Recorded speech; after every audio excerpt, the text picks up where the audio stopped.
Hello and welcome into the GSMC Sports Podcast brought to you by the GSMC Sports Network. I'm your host, TJ Mabardi. Today is Monday, July 8th, and we are going to be coming to you live with some different reactions to the storylines going on in the MLB. Over the weekend, we saw the New York Yankees continue their slide as they dropped a series against, of course, their rivals, the Boston Red Sox. So we are going to be talking about whether or not the concern with the Yankees is legitimate and warranted, and whether or not they are going to be able to overcome this bad stretch that has been going on for the past month or so. And we are going to be breaking down that entire series between the Yankees and the Red Sox before we react as well to the MLB All-Star teams that were announced over the weekend. We got the full rosters with the reserves and pitching last night, so we're going to be diving into that before ending off the show with a little bit of basketball talk. The Sacramento Kings just acquired DeMar DeRozan to try and beef up their roster, so we'll be breaking down all the details with that sign and trade situation and what implications it has for the Kings next season. And then finally, we'll be wrapping up the show with a little bit of college basketball as UConn just re-signed Dan Hurley to a new contract extension that will keep him in Storrs, Connecticut through 2030.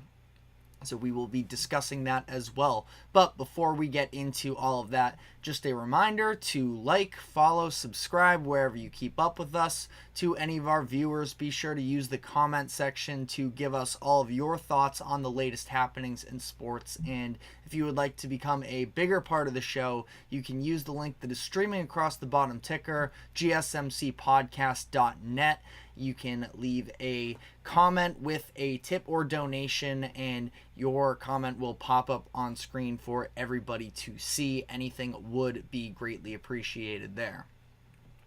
As we get into the heart of baseball season, though, more and more eyes now that we are moving on from the NHL playoffs, the NBA playoffs, and we still have a ways to go before football arrives. This is sort of almost where the MLB regular season peaks to some degree, because for a large part, they are a little bit uncontested. You have the All-Star festivities, the Home Run Derby, and the trade deadline, which is coming up at the end of this month. So we have a lot of eyes shifting towards the MLB, and that is not necessarily a great thing as things currently stand for the New York Yankees, because they have been really sliding since coming out red hot out of the gates. We're looking like they were going to be one of the best teams in baseball, and while we can't fully eliminate that possibility just yet, it has been a very rough stretch for the Yankees for about a month or so. Since June 15th, the Yankees have the worst record in the MLB at 5-15. And during that stretch, it has been obviously a real concern for Yankees fans. And there are some sort of external factors as well that are playing into that. Giancarlo Stanton was having a pretty solid season for the Yankees, all things considered, this past year, and he's been dealing with injuries. And Garrett Cole, of course, has been unavailable for the majority of the season so far, but he's now back, and we're definitely seeing regression from the remainder of their starting rotation. But one thing that Yankees, at least when you look at their pitching situation right now, you have Garrett Cole, who, again, wasn't very good over the weekend. He pitched 4 innings, I believe, and some change against the Red Sox in Game 2 here, allowed 4 runs. So, not ideal there, but you do have to have confidence that Garrett Cole is going to eventually swing back to his normal self, and I'm definitely putting stock in that. As for some of their other pitchers, Nestor Cortes was somebody that definitely, was overperforming, I would say, to begin the year. He's regressing back to probably who he is a little bit more. Now, they didn't need him to ever necessarily be a true number 1 starter. So that is obviously something that, even though, yes, Cortes has not looked his best, it is still, at least, you have some make up room there where you have reinforcements coming. I know that Garrett Cole is actively back now, but he's still not fully Garrett Cole just yet. And Luis Gil is a very interesting conversation because he is at the forefront of the American League Rookie of the Year race, and the past 3 starts before this past weekend were really rough for him, where I believe his ERA, and again, we're talking about a small sample size in 3 games started there, but I'm pretty sure his ERA was up to over 15 or something along those lines. It was over 14 in his last 3 starts headed into the weekend. Now, he was, I think, excellent during Sunday night's game, and that's something that you definitely have to understand, that, Gil as a rookie is going to have his highs and lows naturally, that he was, you could try and at least make the argument a little bit. He was hovering in the range of Cy Young in the AL, just considering, all of the top guys that we would typically expect to be in that race were dealing with injuries. Now, again, I think that Gil, with that rough stretch that he had, dips him out of that conversation, but that wasn't obviously the expectation, and anything positive you can get out of Gil is something that you think you can really build on. So I don't have concerns with the starting rotation. Maybe you have some issues with Clay Holmes, who was just selected to be in the All-Star game, but not somebody you necessarily feel great about. He was incredible at the beginning of the year as well. Part of, during that stretch where Garrett Cole was unavailable, where you at least felt like you had, a true lockdown guy at the back end of your bullpen. But I don't know how Yankees fans, and I feel like Yankees fans would probably even be a little bit more harsh on Clay Holmes than the average MLB viewer in terms of the type of value he brings to the team.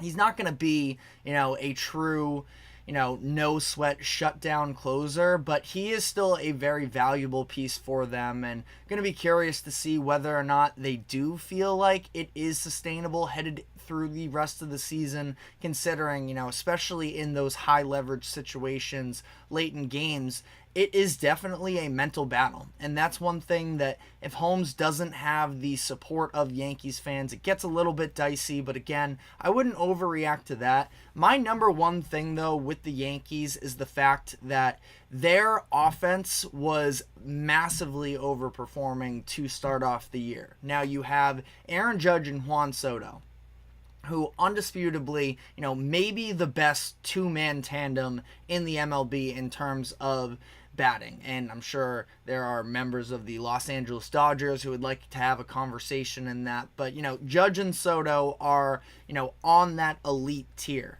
It's just a matter of, outside of the two of them, I really don't think that their lineup is that impressive, and they really benefited from having a red hot Andrew Volpe for the majority of the first part of the season, but he has been one of the worst hitters statistically speaking. They flashed a graphic during the game last night where he's the second worst in the American League in terms of batting average, and I think it was on base percentage since the start of June-ish. He has been really, really struggling as of late. Alex Verdugo, another player that came out of the gates really hot for him, fired up to be in this new environment, playing for the rival of the team he had just spent the past few years with, and had a little bit of an iffy relationship with the Red Sox, but both of those guys have came crashing back down to earth. Now, the overall numbers don't actually look all that bad, and that's because I don't think either of these players are bad. The way that they're so underperforming right now, I think that you have to put stake in that bouncing back a little bit as well, probably towards where their current averages are.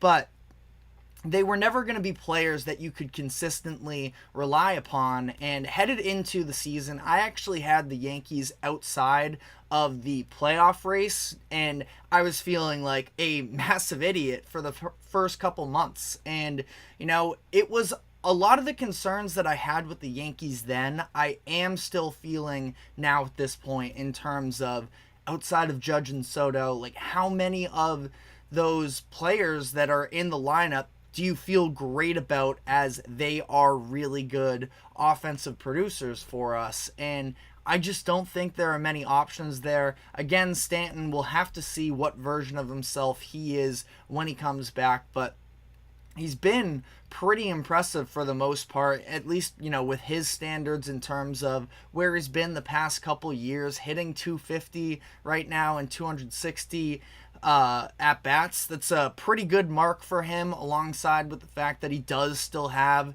the power of 18 home runs in the 69 games that he's played. So, that's somebody who is absolutely going to make a difference for them, at least to some degree. But again, I don't really feel great about this lineup outside of that whatsoever. Now, you think that maybe you can get some sort of backup down the line with Dominguez, their number one prospect, that I want to say he's dealing with some injuries, which is part of the delay in him being called up full time for them.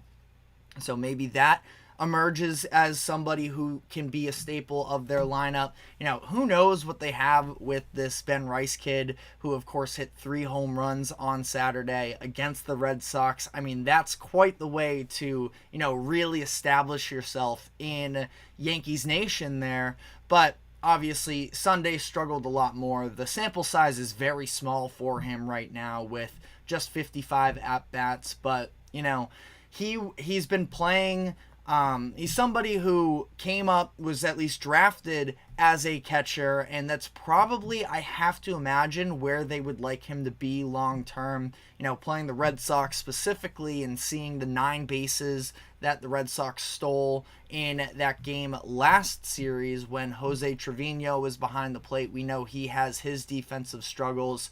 The Yankees opted to go with Austin Wells for the majority of this past series, and he did a much better job, I think, behind the plate. He even threw out Connor Wong at one point in game 2, I think that was. So, Rice is a catcher that's playing first base right now to step in for Anthony Rizzo, and we'll see what the configuration looks like long term with the Yankees there. Again, that's assuming that Rice does actually become an everyday guy for them, but they trust him enough to have him be batting leadoff, and the numbers look very good for him right now in terms of an offensive player. Defensively, again, he's fine.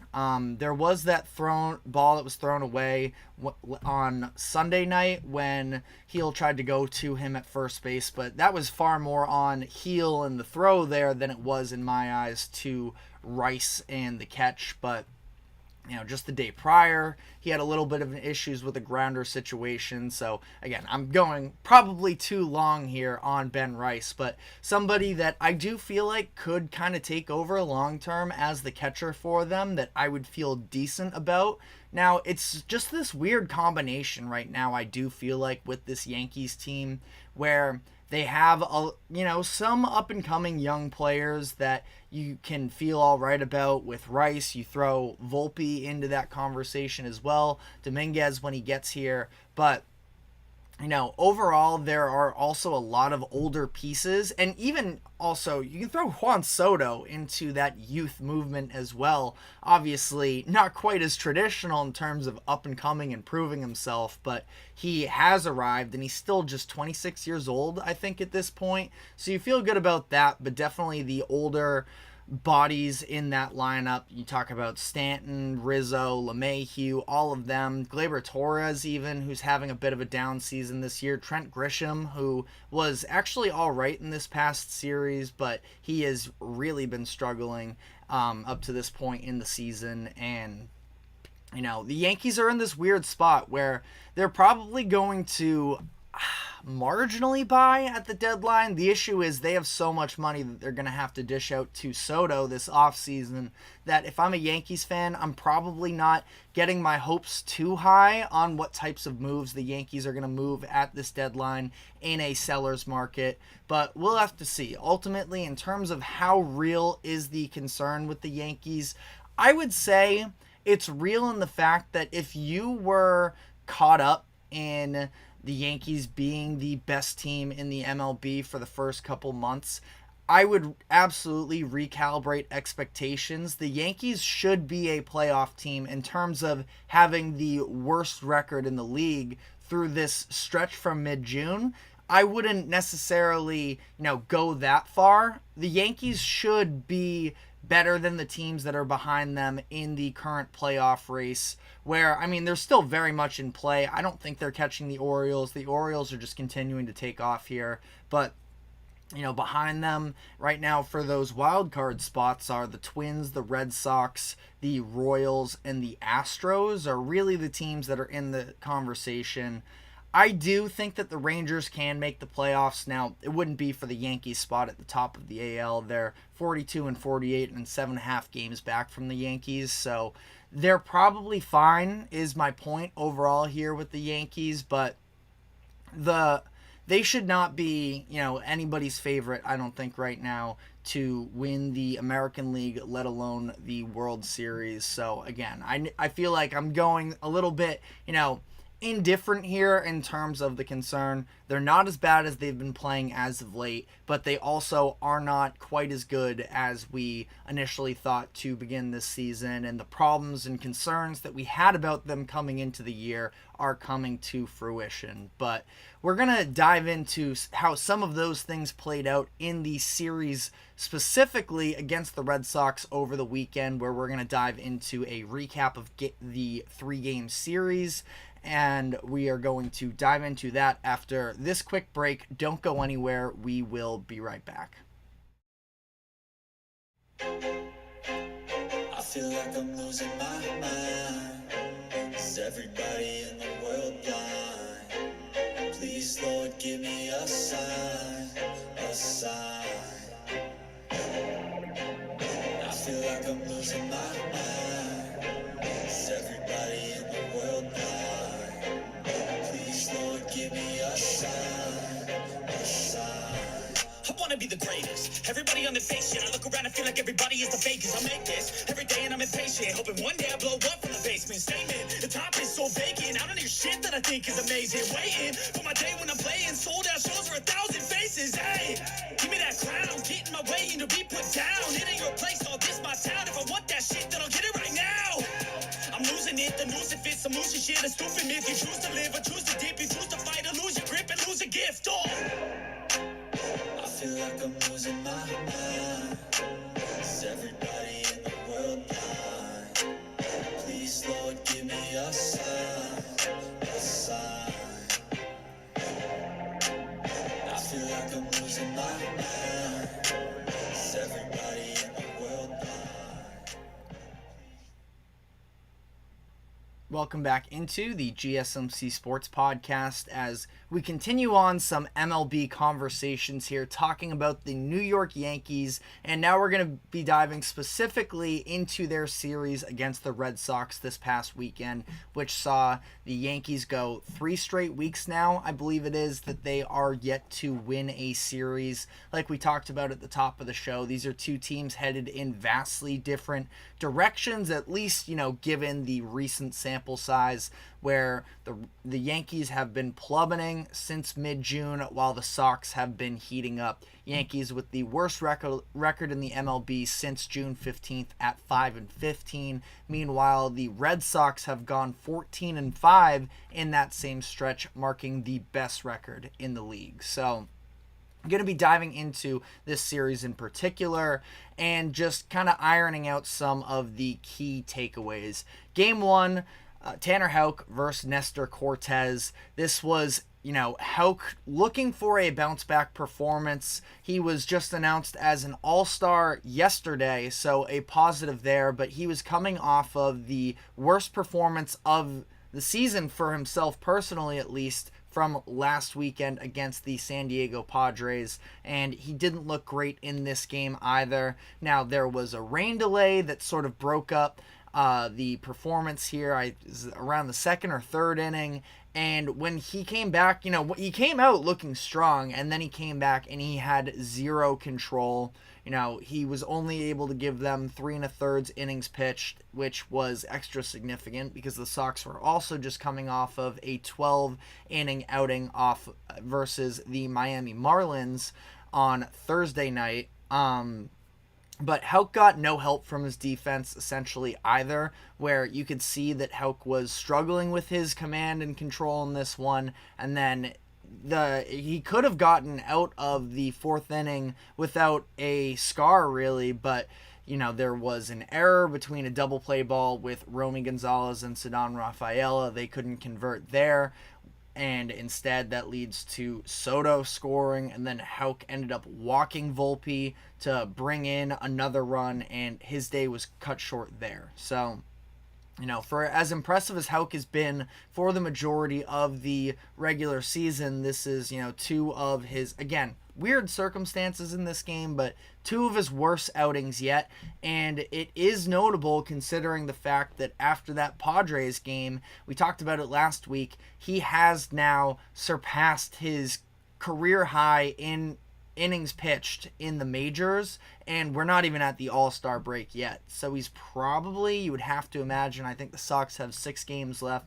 I would like to think that we see Tanner Houck one more time before the All-Star break, but we'll see. Maybe the Sox organization decides that they need to give him a little bit of rest heading in, but we will see. But, considering the fact of where Houck was at in terms of this short outing, having the 12 innings the day prior, it felt like it was going to be a really bad sign for the Red Sox, but instead their bullpen actually held up and was flawless through the end of the game, at least in terms of runs scored. Bailey Horn and Cam Boozer, two of the lesser-known Red Sox relievers, got involved, gave them a couple scoreless multiple inning outings there, which was a positive for them. But at that point, what was hurting the Red Sox was actually their offense, which was just non-existent. You had Duran, O'Neill, Devers, Wong, Yoshida, Rafaela, all of their top-end guys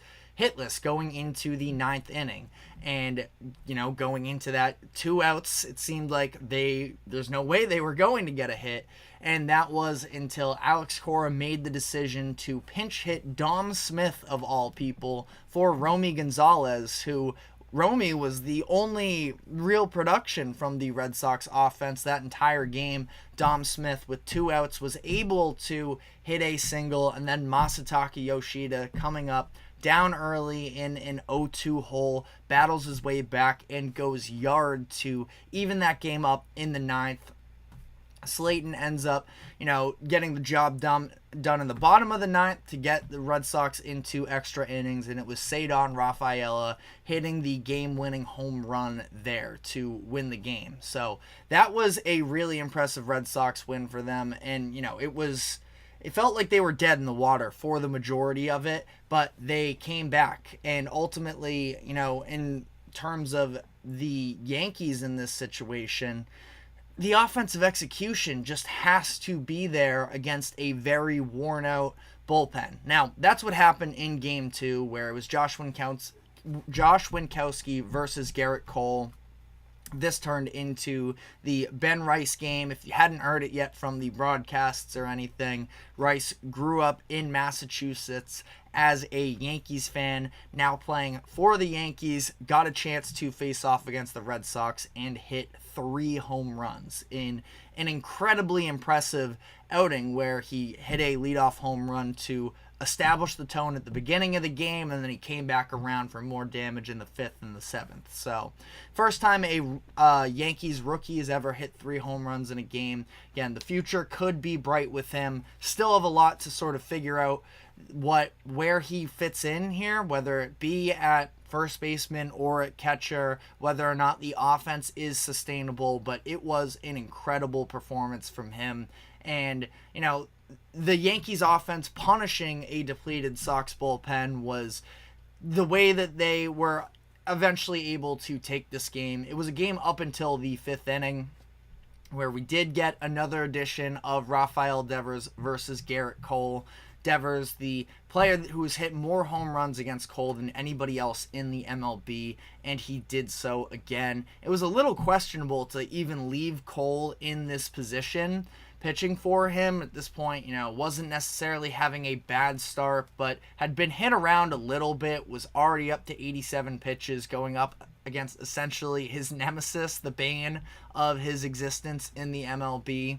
And Devers made him pay, putting it 441 feet in the other direction, deep center. So, that actually gave the Red Sox a very brief lead before the Yankees rattled off 7 runs in the bottom of the 5th inning, and that pretty much ended the game there. So headed into Sunday night baseball, Red Sox, Yankees, and it was a really impressive pitchers duel in my eyes, where it was Luis Gil kind of needing a strong outing after his recent struggles. Just talked about in the first segment the fact that his ERA was over 14 in the 3 starts prior, and he was excellent in this one. 6 2/3 innings pitched, 9 strikeouts, 0 walks, 4 hits, but again, this was kind of the second consecutive game where a little bit questionable from Yankees management of leaving their starter in the game a little too long, especially to face Rafael Devers, who we know gets charged up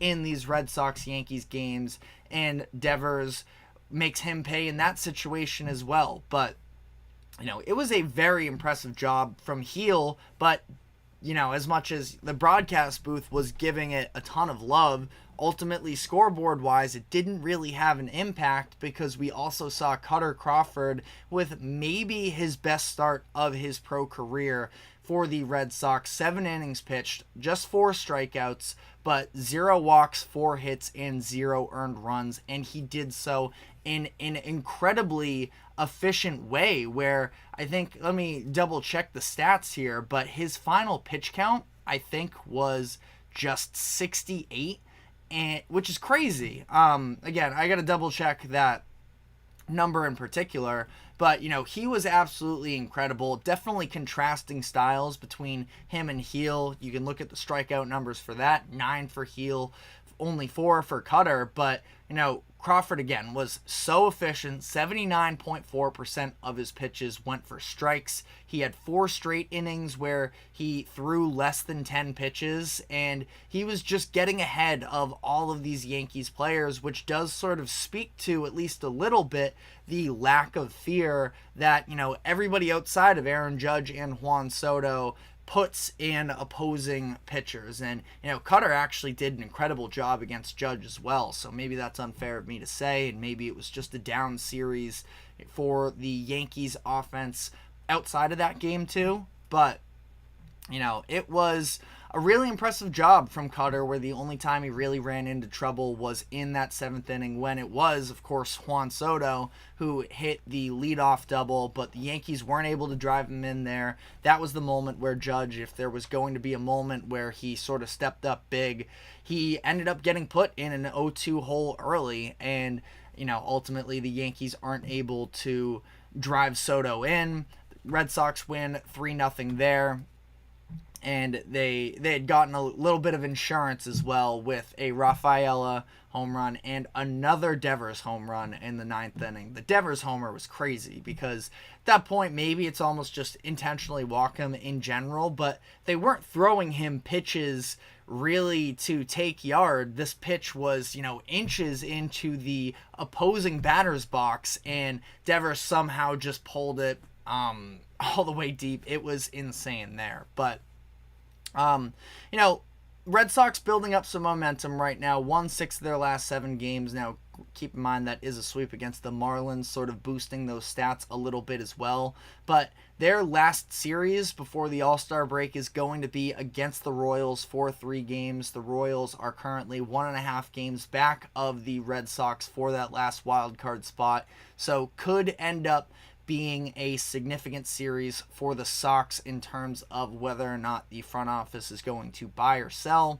Now, I've been vocal about it before. I don't think that they end up doing anything, but who knows? And kind of the last thought here is the idea of just the difference between Alex Cora and Aaron Boone, at least to some degree, that you talk about the others stepping up, and I think that Cora has done an incredible job. I mean, the decision to even put Dom Smith in for Romy in game 1, that was pretty questionable at the time until it worked out. And I'm not saying that Cora is necessarily the perfect manager, but there are all of these rumors about the Red Sox, whether or not they will bring Cora back next year, and it sounds like that is not going to be the case, and I think that that would be a mistake. And, obviously they're going to have to spend for him, which does, especially with the Fenway Sports Group, kind of have them shaking their boots a little bit, but I think that they should dish out the money for him, and they're going to be way better off long term if they do.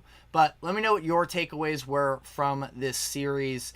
We are going to be taking our next break here, and when we come back on the other side, I want to dive into the MLB All-Star Game rosters that were announced this weekend in their entirety. So we will be diving into all of that. But first, going to take a quick break. Don't go anywhere. We will be right back.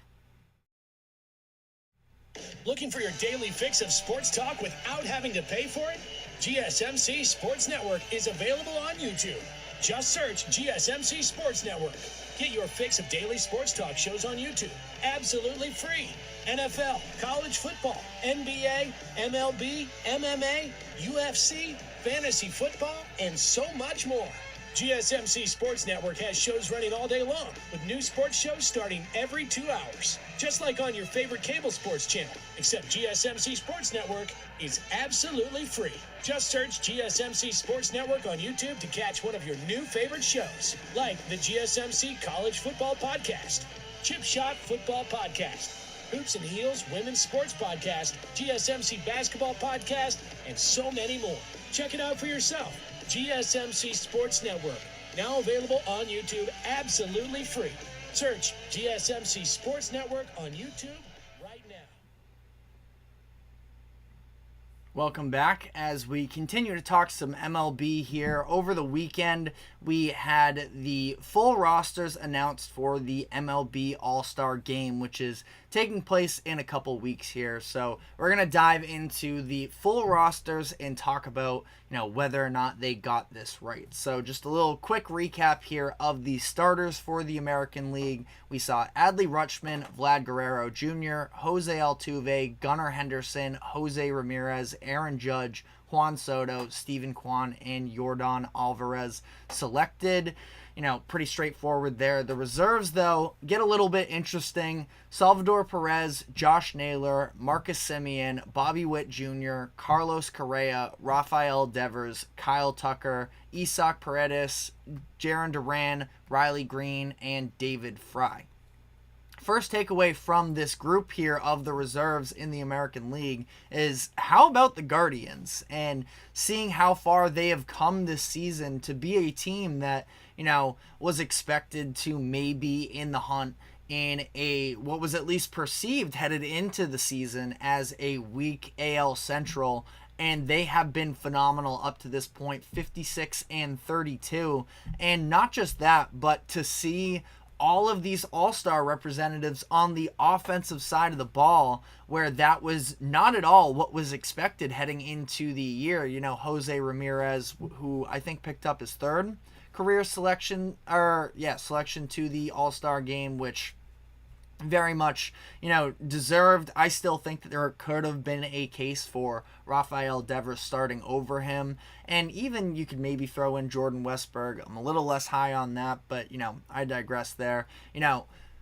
To see this collection of Guardians batters all in, the conversation, all three of them other than Jose Ramirez being first timers, is a massive deal, and you got to feel good for the Guardians here being able to rack up this type of talent. And David Fry, I didn't think that he was going to I didn't know if he was going to be able to even find positionally a way into this game, but ends up coming in as the backup DH, and he has been, incredible for the Guardians up to this point. So, again, feeling good for the guards here. But the other takeaway I had, no Orioles in terms of reserves. I just mentioned Jordan Westberg. He and a number of other players were finalists during the first phase of voting and, had 6 finalists, but are coming away with just 2 position players in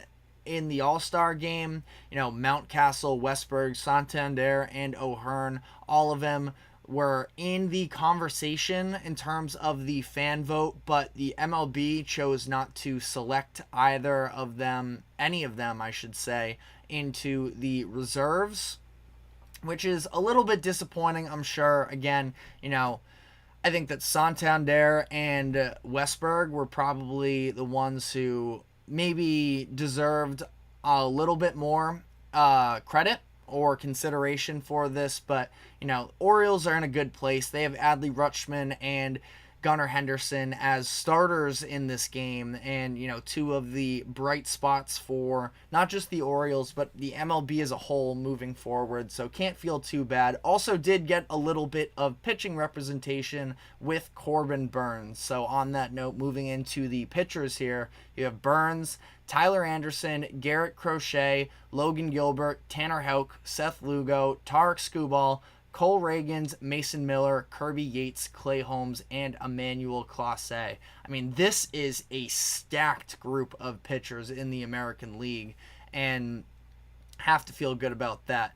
My one gripe is Clay Holmes being in the selection here, and, it doesn't help that he just blew a save over the past weekend on Friday, but I do think that there were a number of better reliever options than Holmes. You can make an argument for Kenley Jansen of the Red Sox, Craig Kimbrell of the Orioles, Andres Munoz of the Mariners as well, are all probably better options. But again, I'm not going to cry about one selection there. A couple arms here, though, in this group of players that you could end up seeing get moved at the trade deadline. Last year, we saw Michael Lorenzen get moved shortly after his All-Star selection. And there are a couple names that have been thrown out in rumors. Tyler Anderson is the lone representative of the Los Angeles Angels. They are, quite frankly, clearly not going anywhere this season, currently sitting at 37-52. What's new? Sorry, Angels fans. But, a name that he's, I believe at this point, 30 years old. And, probably not going to be a part of the nucleus if the Angels, whenever 34 years old for Tyler Anderson. So even older than I had initially thought. And not going to be a part of the nucleus for the Angels long term for whenever they do become competitive again. So they're definitely going to be taking calls on him. And then the White Sox have had sort of no problem demonstrating a little bit the availability of Garrett Crochet, who is a very enticing player, I feel like, for a lot of these teams. Now, it's going to be interesting, again, in where it feels like just about, 2/3 of the team in the MLB are feeling good about their wild card chances, or at least, making the playoffs, that Crochet at 25 years old, and feel like you can have a little bit more roster control with him, is probably on the higher end of the price. Now, the White Sox are also terrible at 26-66, the worst run differential and record in the MLB, and by a significant margin at that, I'll add. And I can't imagine they're going to be too stingy. There's also probably, a chance if they don't feel like there are good enough offers on the table that they could probably play this out a little bit longer with him. But Crochet would be somebody that I am definitely keeping an eye on in terms of, availability in the trade market. Now, going over to the National League here, starters, again, just quickly run through them. William Contreras, Bryce Harper, Ketel Marte, Trey Turner, Alec Boehm, Jurickson Profar, Fernando Tatis, Christian Yelich, and Shohei Ohtani. But got the slew of reserves there, and a lot of Dodgers here was my thought. Will Smith, who has been on an absolute heater lately, but Freddie Freeman as well. Then you have Luis Arias, Pete Alonso, C.J. Abrams, Ellie De La Cruz, Ryan McMahon, Teoscar Hernandez, Mookie Betts, Jackson Merrill, Elliot Ramos, Brian Reynolds, and Marcell Ozuna. So, like I mentioned, Dodgers representation here, big time. Talk about Freeman, Smith, Hernandez, and Betts. Betts should have been selected as the starter, I think, pretty clearly. Just, Trae Young's is having a very impactful season from when he's playing, but it's a big, where he's just missed so many games that I think Mookie should have been the starter from the jump there. But Dodgers, the best team in the MLB, at least in my eyes. People may argue the Phillies as well, which is very fair, and they have their share of representation as well. So, top two teams deserve to have their guys out there. In my opinion here, and I know that, popularity and everything plays a big factor into this, especially when we're talking about the MLB trying to generate some national excitement. There is quite literally a polar bear roaming the streets in Arlington, Texas. This game taking place in Arlington, Texas, and Pete Alonso was chosen as the lone representative of the New York Mets, and I just think that there were multiple better options from the Mets themselves in both Francisco Lindor and Brandon Nimmo. I heard, some other arguments as well in terms of, Severino as from a pitcher standpoint, making it over Pete Alonso. I kind of feel like it's about to, for the MLB, it's about generating a little bit of extra excitement because Alonso said that as long as he is in the All-Star game, he is going to do the home run derby. That's kind of his thing. He's the derby guy, and he's a good player, and he hits a lot of home runs, and he has this season as well. So he's not bad by any means, but I don't know, especially with Lindor not making it. Now, there's a chance that things could open up for him, that he makes it as a reserve, because Mookie Betts, who was just announced as a reserve, he is probably not going to play, I would have to imagine, in this, which, Lindor, I think he was buried because, in large part, there were a lot of different shortstops at play there with De La Cruz and Abrams, and that's, Trey Turner obviously being the starter, and just all of these players kind of taking up middle infield spots. I think that almost hurt Lindor, but there is maybe still a chance he could end up playing as an injury replacement, but we'll see there. And then the pitchers for the National League: Ranger Suarez, Tyler Glasnow, Shota Imanaga, Reynaldo Lopez, Logan Webb, Paul Skeens, Chris Sale, Zach Wheeler, Ryan Helsley, Tanner Scott, Robert Suarez, Matt Strom, and Jeff Hoffman.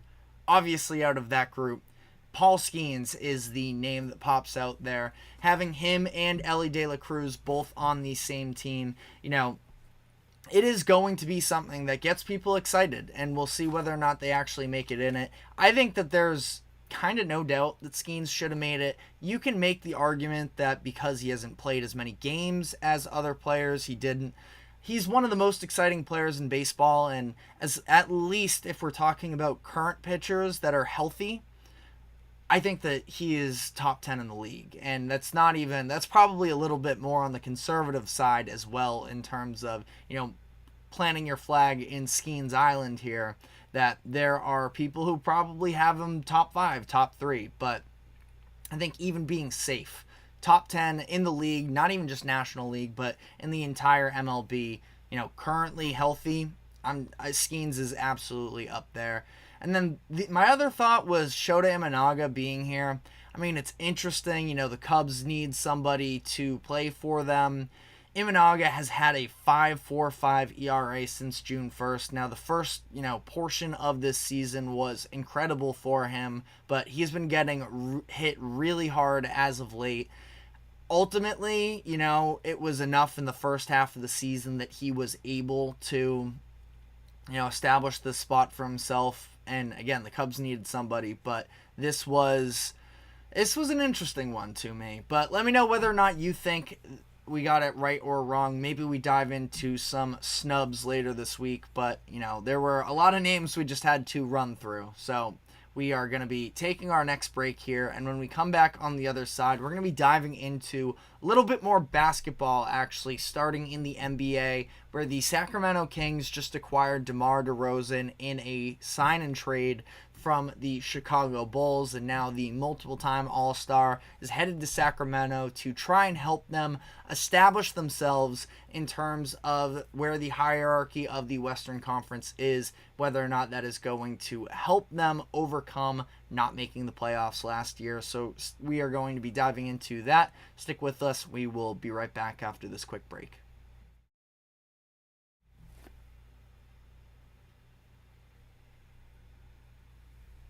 For the best and latest podcasts available anywhere, go to the podcast app on your cell phone and type in GSMC to access free content-rich podcasts on health and wellness, book reviews, sports, entertainment, relationships, social media, movies, technology, finance, and even weird news. Subscribe and download the GSMC Podcast Network's family of shows, available everywhere podcasts are found.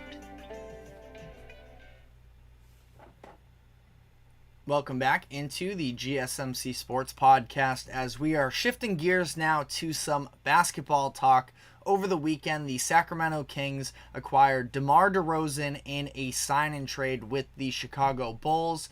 The Kings get DeRozan in exchange for Harrison Barnes, who they are sending to the San Antonio Spurs in what's a pretty interesting little addition there for the Spurs. And they are additionally sending Chris Duarte, 2 second-round picks, and cash back to Chicago. In turn, they are signing DeRozan to a 3-year deal worth $76 million. Feel like, obviously this is a sign and trade situation. There's very little leverage for a team like Chicago to sort of, plant their flag in terms of, what they get back in return. But ultimately, this is pretty good value for DeRozan. I don't think it really takes away from what your expectations of them are. Now, Harrison Barnes is still a solid player in my eyes, and he had his moments absolutely this past year, actually. But, it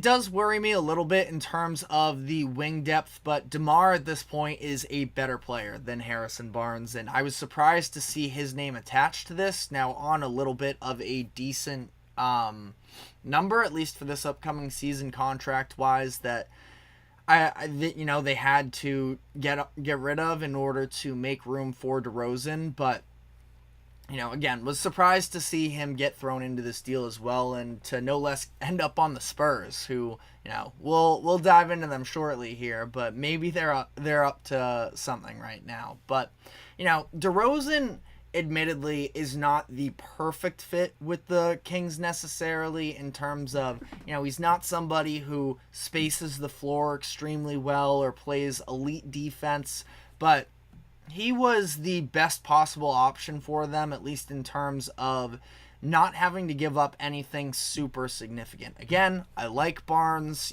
Chris Duarte, I really liked him when he was coming into the draft a few years ago, but hasn't necessarily panned out in his first couple destinations here. And, for the Kings, they just needed another guy in the starting lineup who can go out and get you a bucket and can be, DeRozan's had to be the guy in Chicago the past couple of years, especially with all of his co-stars going down and Zach LaVine and Lonzo Ball. But, I do think can play into a team system.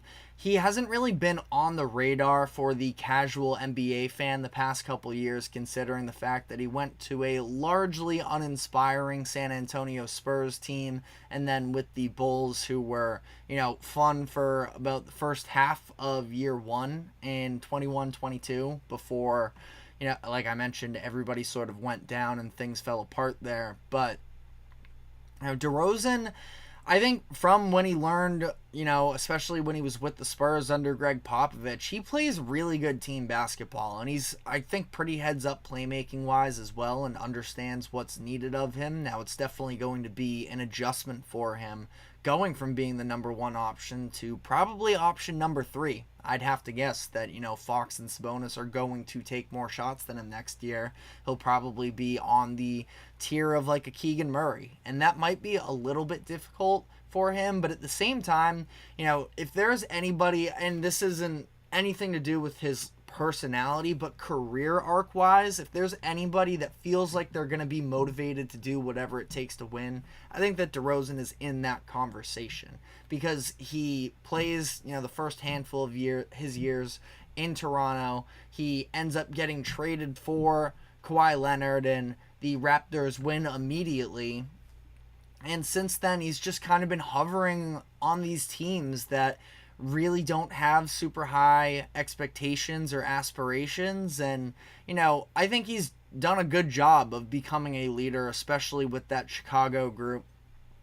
I thought he did well for himself, but, ultimately he just kind of wants to be in a position where he can win now. Now, for the Kings, at least in terms of, in a vacuum, player upgrades, I would have loved to see Lauri Markkanen play with the Kings, him and Sabonis next to one another, having these, borderline 7-footers that can kind of do everything, at least, generally speaking here.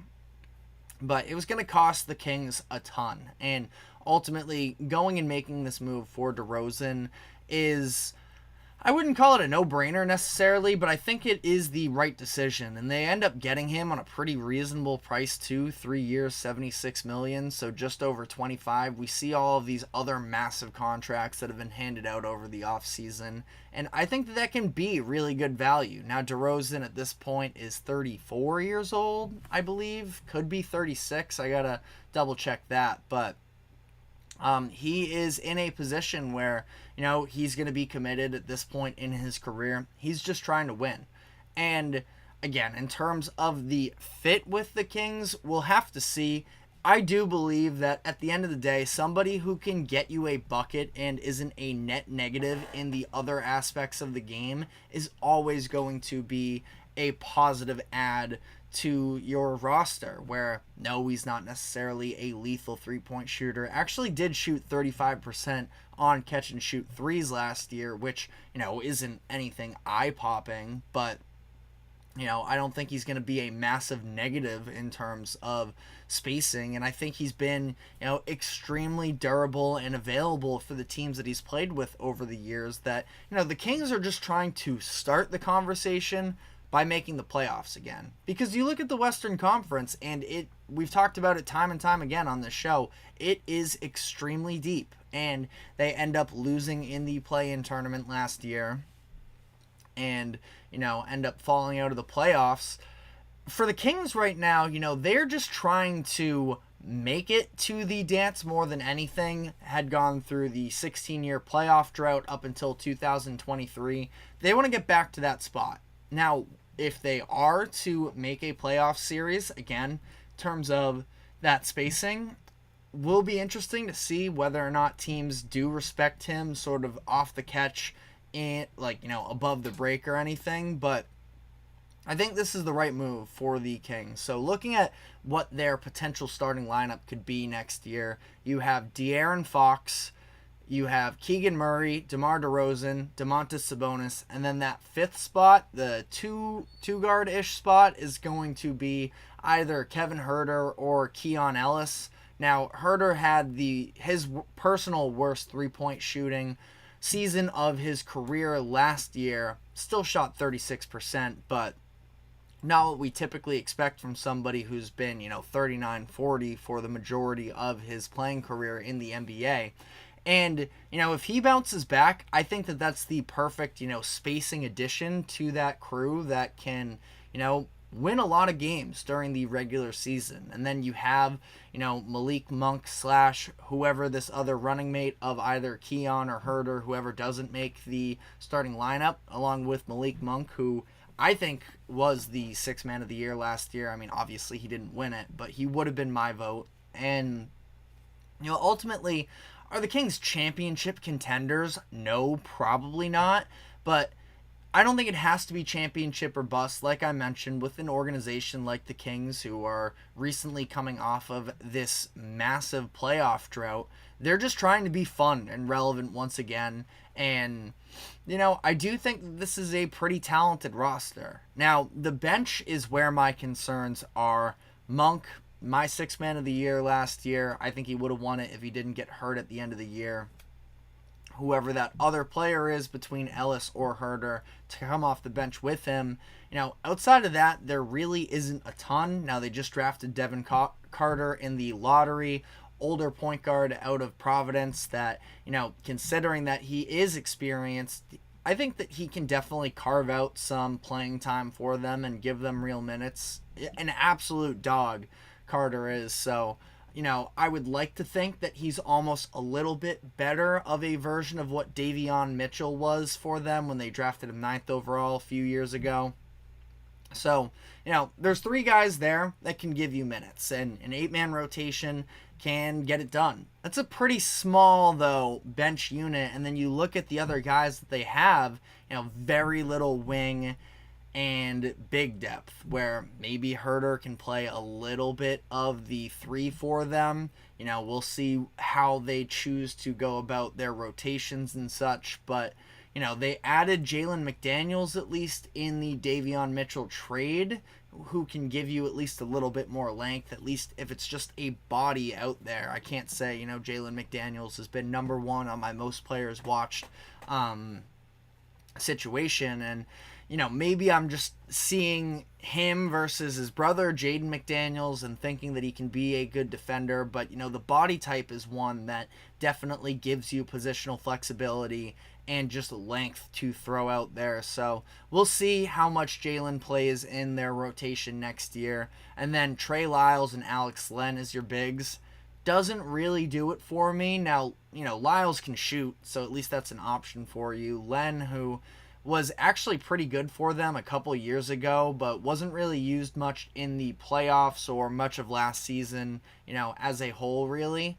But, in that Western Conference with some of the teams that can throw the size at you, I do worry a little bit about it, especially considering the fact that we don't really view Domantas Sabonis as an elite defender either. So we will see how they choose to play that. I think they have another move coming, just not exactly sure what that is yet. But, Kings are going to be back in the conversation next year, and I would argue they were in the conversation this year, but, Fox did miss a lot of time prior to the All-Star game and the All-Star break.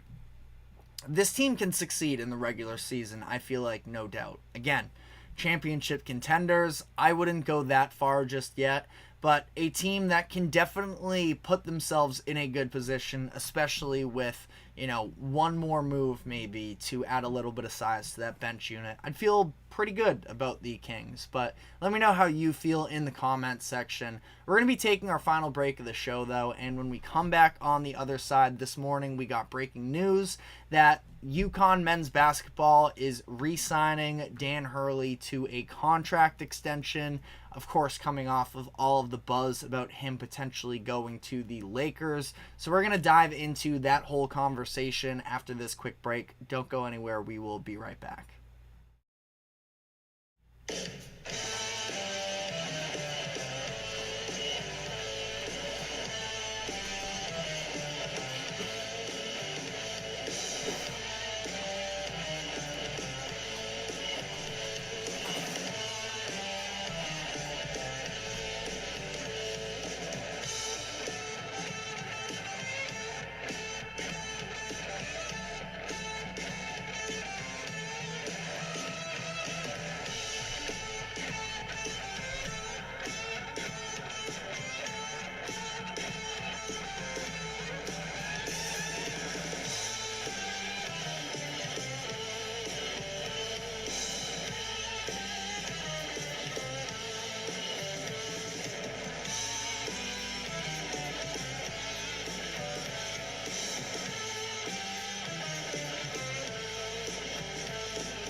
Welcome back into the GSMC Sports Podcast for our final segment of the day, where this morning we got some news in the world of college basketball on Dan Hurley signing a contract extension to remain with the Huskies through 2030. Hurley, of course, was in all of these headlines for a couple weeks about the potential of him leaving UConn to go coach the Los Angeles Lakers. And that definitely had the sports world tied up around his name, even more so, had just won back-to-back national championships, first time since 2006-07. That was just sort of a, start to the national recognition of Dan Hurley, who absolutely deserves it because he's been a really good head coach, but there's nothing like a good Lakers headline to get sort of more casual sports fans interested in you. And, ultimately he turned them down. He's staying in Storrs, Connecticut, and he's staying there for years to come as he is rewarded for turning down the Lakers with a new 6-year contract that is baseline of $50 million. Now, the contract is going to include performance-based incentives that can make him more money, but it is interesting that the number is, and interesting is sort of a weird way to put it. He got offered less money at UConn than he did with the Lakers, who gave him a $70 million contract offer over the course of 6 years. I don't want to make this a whole conversation about the Lakers, but I think that ultimately for him, just the stability is really what kept him at Connecticut. The NBA in general, but especially the Lakers, with the way that they've been run the past decade or so, have not exactly been a place where you can ever feel great about the, your job security. Even Frank Vogel, after helping lead the Lakers to the 2020 championship, he was fired just a couple years later. So it's not exactly a great place to go if you want to be somewhere long term, and Hurley has clearly carved out an awesome role for himself in Connecticut that he's probably never going to have to pay for another meal in Connecticut for the rest of his life. But $50 million in college basketball is pretty substantial. No, it's $20 million less than what the Lakers were offering him, but that's a lot for a college coach to make, and I think that it's completely justified with Hurley, who is an incredible coach, and we have seen, the likes of JJ Redick and LeBron James sort of praise his coaching in the past, the constant effort and motion in, their offensive and defensive sets. It's an impressive program, and Hurley's an impressive leader of that. So he decides to stay at UConn. He is 141-58 in his 6 seasons with the Huskies so far. Past 2 years combined, 68-11, which is the best 2-year stretch in program history. Then you add to that winning back-to-back national championships in the sport that I would consider, just playoffs-wise, is the hardest to repeat. The single elimination from round 64 on. Just an insane accomplishment for Hurley and the Huskies, and they head into next season with another really good chance to do something special. Now, they obviously get a little bit of extra buzz because of the fact that they just won a championship.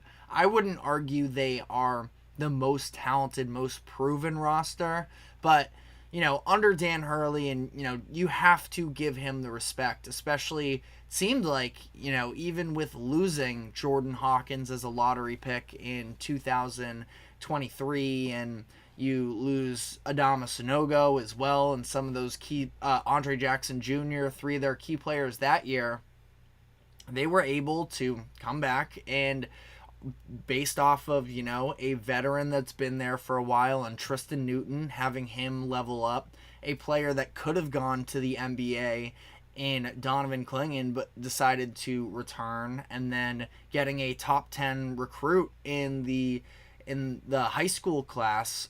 They were able to sort of, replace a lot of those losses, and that's kind of similar, not the same roster configuration, but just when you put it sort of broadly like that, a little bit what they got this upcoming year, because they lost Stephon Castle and Donovan Clingan, who were both top 10 draft picks in this year's draft, and then they additionally lost Tristan Newton, who of course I mentioned, He went on to be a second round pick, but the Huskies got Alex Caravan back, who had his name in the draft for the longest time, but he pulled it out, and he has a great chance to be, their leading scorer for next season. Averaged 13.3 points per game in a pretty crowded, offensively talented lineup there.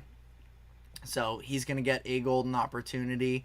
They were able to get a top 10 recruit as well in Liam McNeely, who I can't say I'm an expert in terms of high school basketball, but his profile is, man, this kid can shoot. And that's something that pretty much translates at just about any level.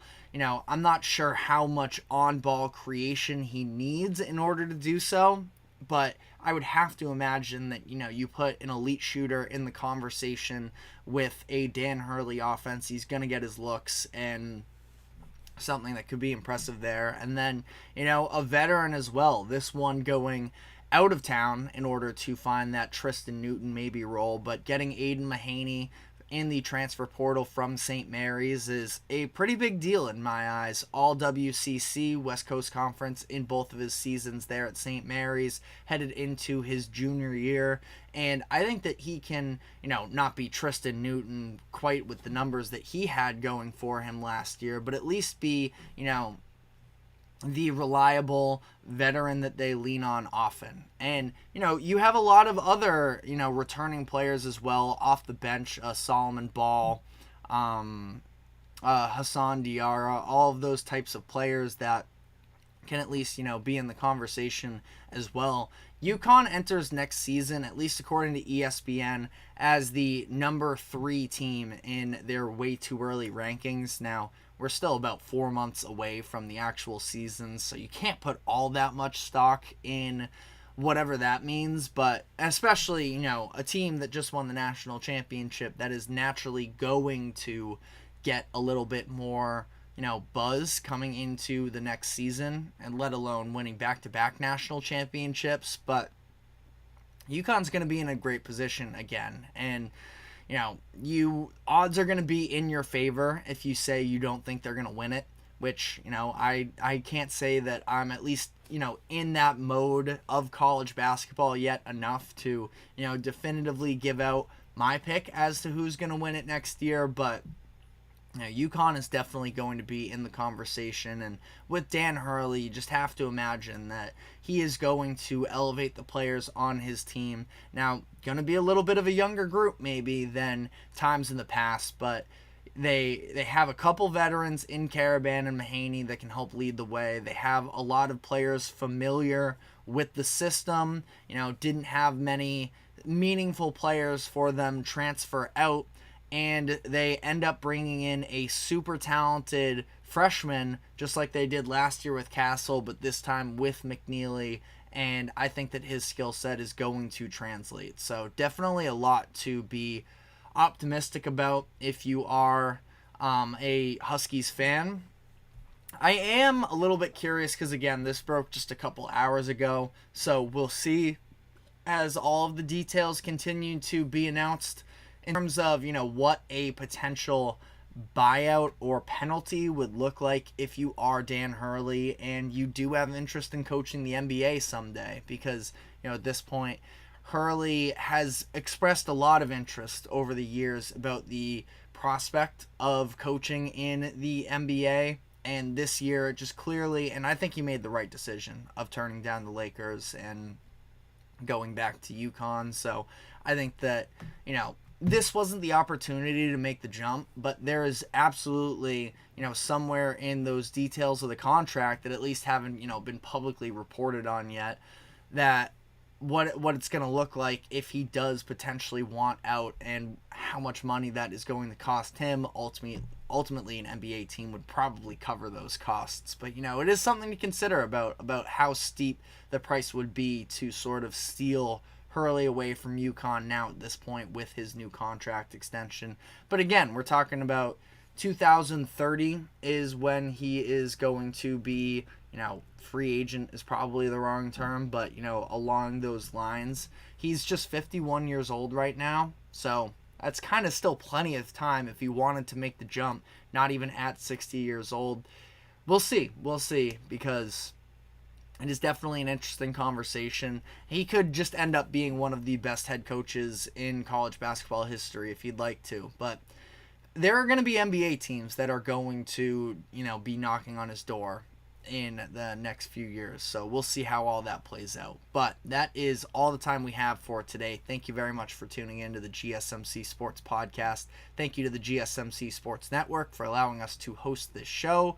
Remember to like, follow, subscribe wherever you keep up with us. Be sure to check us out on social media as well for more exclusive short content. And we will be back tomorrow afternoon, same time as always, 2 o'clock p.m. Eastern. We will see you then. Take care.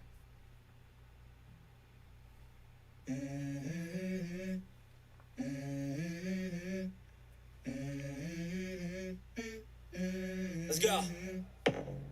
I wake up to a little bit of drool on my pillow, feel like it's gonna be a bad day. Yeah, I'm tired of shit, and the coffee ain't hit yet, damn it.